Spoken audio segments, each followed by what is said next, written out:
Guys welcome back to my new another vlog. কি খবৰ আপোনালোকৰ? আশা কৰিছোঁ সকলোৱে ভালে আছে। যোৱা নেক্সট ব্লগত আপোনাৰ দেখিছিলে আমি দিল্লীত বাস্কিং কৰিছিলোঁ। তো এতিয়া আমি আজি দিল্লীৰ পৰা ওলাই যাম। এতিয়া ক'ত গৈ আছোঁ আপোনালোকক জনাই আছোঁ। আমাৰ এতিয়া ডেষ্টিনেশ্যন হৈছে বৃন্দাবন, ইয়ানি কি প্ৰেম মন্দিৰ। তো গতিকে সকলোৱে জয় শ্ৰী কৃষ্ণ বুলি এটা কমেণ্ট কৰিব। আৰু এইফালে আমাৰ লগত দাদিমা আছে। তো আমাক বহুত বেছি মৰম কৰিলে, সঁচাকৈ বহুত বেছি ভাল লাগিল। আৰু এতিয়া ইয়াৰ পৰা ওলাই যাম। তো बहुत बेया লাগিছে, অলপমান ইমোশনেল লাগিছে মানে সঁচাকৈ বহুত বেছি মৰম পালো মানে ইয়াত আহি। फिर आएंगे जब हम लोग यात्रा खत्म करिए फिर से आएंगे आपके पास। हाँ आराम से। हाँ तो अभी यहाँ पर चला जाऊँ গেছ মানে আমি এজন দাদা এতিয়া লগ কৰি পাইছোঁ, যোনজন দাদা হাতৰ ঘৰত মানে আমি আছিলোঁ। সেই দাদাজনৰ আপোনালোকৰ মাজত চিনাকি কৰাই দিয়া নাই নহয়। তো এতিয়া মানে দাদা অফিচত আছে। তো তাৰে অফিচত আমি এতিয়া গৈ আছোঁ। তো এইটো কলনি হৈছে 7 নম্বৰ গেট। তো এইফালে যাব লাগিব।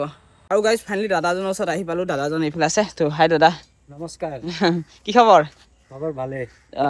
তো কি ক'ব এতিয়া? এতিয়া কি ক'ম, ভালকে যোৱা, ভালকে আহিবা আকৌ। তো আৰু একবাৰ আহিবা দিল্লী। দুদিনমান আমি দাদাহঁতৰ ঘৰতে থাকিলোঁ। সঁচাকৈ বহুত বেছি ভাল লাগিল। আৰু দাদাই এইফালে আমাক খাবলৈ দিছে, ৰাস্তাত খাবলৈ কাৰণে। তো বহুত কিবা কিবি দি দিছে। তো এইকেইটা খালে আমাৰ পেটেও হৈ যাব এতিয়া। আৰু ফাইনেলি যোন জেগাত আহিছিলোঁ সেই জেগাত আহি পালোঁ। তাৰপিছত দাদাজনক ফোন কৰিলোঁ। এতিয়া দাদাজন আহি আছে। আৰু দাদাজনৰ কি প্ৰব্লেম হৈছে কি নাই সকলোখিনি আপোনালোকৰ মই ভিডিঅ' কৰি এতিয়া আপোনালোকে গম পাব। গতিকে ভিডিঅ'টো স্কিপ নকৰিব, সেইকলৈ ফাইনেলি দাদাজনক লগ পাই গ'লোঁ। দাদাজন এইফালে আছে। তো মানে এতিয়া যাওঁ ভিতৰলৈ যাওঁ। দাদাৰ জীয়েকৰ মানে কি হৈছে মানে ছোৱালীজনী। তো আপোনালোক সকলোখিনি ডিটেইলছ আপোনালোকক বুজাম। তো খাতাৰনাক বস্তু দেখা পাই গ'লোঁ। মোৰ ফেভৰেট চাব পালে আপোনাৰ চকুৰ চক না কি খাতাৰনাক। এতিয়া দেখো এতিয়া দেখো কি খাতাৰনাক চকু। আৰু গাইছ আজি আমাৰ দিগন্ত ভাগৰ মানে বাৰ্থডে আছে। দিগন্তৰ বাৰ্থডে আছে বুলি আমি গম পাওঁ, কিন্তু দিগন্ত গম নাপাই যে আমি তাৰ বাৰ্থডে কথা আমি গম পাওঁ। কিন্তু আজি আমি তাক ছাৰপ্ৰাইজ দিম। আৰু ছাৰপ্ৰাইজৰ কাৰণে কেকৰ দোকানত আহি গ'লোঁ। ফাইনেলি আহি পাই গ'লোঁ আমি কেকৰ দোকান। আৰু আপোনাৰ দেখি পাইছে আমি এই কেকটো পচন্দ কৰিছোঁ। তো আপোনাৰ দেখি পাইছে এইটো মানে সস্তীয়া কেক, মানে 420 টকা। আৰু বেছি হাতত পইচা নাই, সেইটো কাৰণে কমকৈ লৈ লৈছোঁ। আৰু এইফালে স্প্ৰে লৈছোঁ, এইফালে পটাকা লৈছে, আৰু এইফালে কেণ্ডেল আছে, আৰু আপোনাৰ দেখি পাইছে চাকু আছে। তো আজি আমাৰ দিগন্ত ভাগৰ বাৰ্থডে স্পেচিয়েলি যিমানটো আমাৰ ফালৰ পৰা আমাৰ বন্ধু দুজন আমি যিমানটো কৰি যাব পাৰিছোঁ সিমানটো কৰিছোঁ। আৰু ফাইনেলি ৰুমত আহি পাই গ'লোঁ। আৰু এতিয়া মানে কেক চেক ৰেডি কৰিছোঁ। মানে লাহে লাহে ক'ব লাগিব, শুনি পাব মানে ওচৰতে আছে। মানে এইকেইটা দেখিছে চব ৰেডি কৰি আছোঁ। দেখুৱাই আছে স্প্ৰেটো মই ল'ম এইটো। আৰু গাইজ ফাইনেলি ৰেডি হৈ গ'ল। আপোনাৰ দেখি পাইছে এইফালে কেক, আৰু এইফালে এইটো খোলা।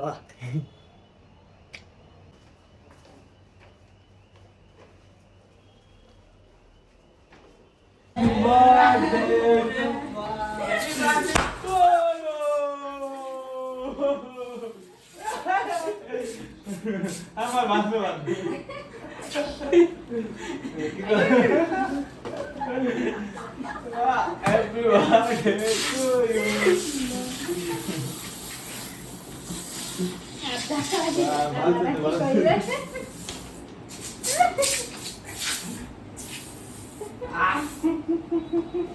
আৰু গাইজ ফাইনেলি আমি ছাৰপ্ৰাইজ দি দিছোঁ। আৰু মই অলপ গাইজ লৈ মোকো ফূৰ্তি আৰু মানে অলপ প্লানিংটো অলপ খেলি মেলি হৈ গ'ল যে আহি যোৱা খোলা আছে দৰজাটো কৈ দিছোঁ, মানে মাথাটোৱে বেয়া হৈ গ'ল।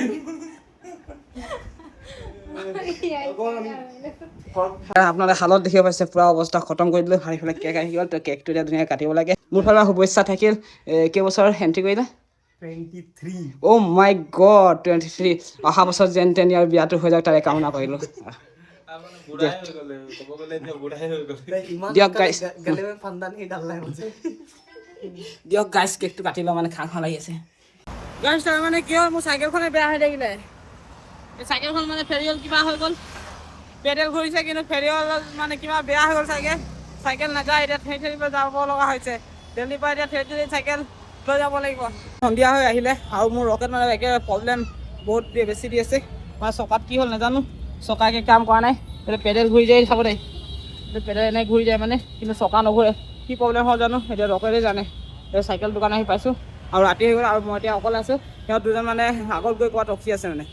মানে কি হ'ল গাইছ, মোৰ ৰকেটৰ মানে চব বস্তু পানী খুলিলোঁ। বস্তু পানী খুলি মানে ইয়াত থ'লোঁ। তাৰপিছত মানুহজনে বনাই দিব আহিলে, চেক কৰিলে, মানে ক'লে যে এইকেইটা বস্তু পানী খুলিব লাগিব। তাৰপিছত মানে বস্তু পানী খুলিলোঁ। তাৰপাছত কৈছে খোলাৰ পাছত মানে চাইকেল নবনিব। কি ফাল্টু মানুহ আছে আৰু মই নাজানো দেই। দিল্লীত তেনেকুৱা মানুহ পাই আছোঁ। ক'ৰবাত যাওঁ আৰু কি কয় মানে, কিছুমান জেগাত কৈ যে ইয়াত হোল্ডিং মাৰিব লাগিব, কিছুমান কৈ যে মই বনাই দিব পাৰিম। তেতিয়া খোলা কৰাই দিয়ে। তাৰপিছত বস্তু পানী খুলি যোৱাৰ পিছত মোৰ চাইকেল এতিয়া এনেকৈ। তো বস্তু পানীকেইটা মানে আকৌ পাৰিব লাগিব। এনেই আপোনালোকে দেখি পাইছে ৰাতি হৈছে, আৰু এই ৰাতিখন মানে দেৰিতকৈ মানে প্ৰব্লেম ক্ৰিয়েট কৰি আছে। সেইখন দোকানৰ পৰা আহি গ'লোঁ আৰু বেলেগ এখন দোকানত আহিলোঁ আৰু ইয়াত আহি মোৰ চাইকেল ফাইনেলি ভাল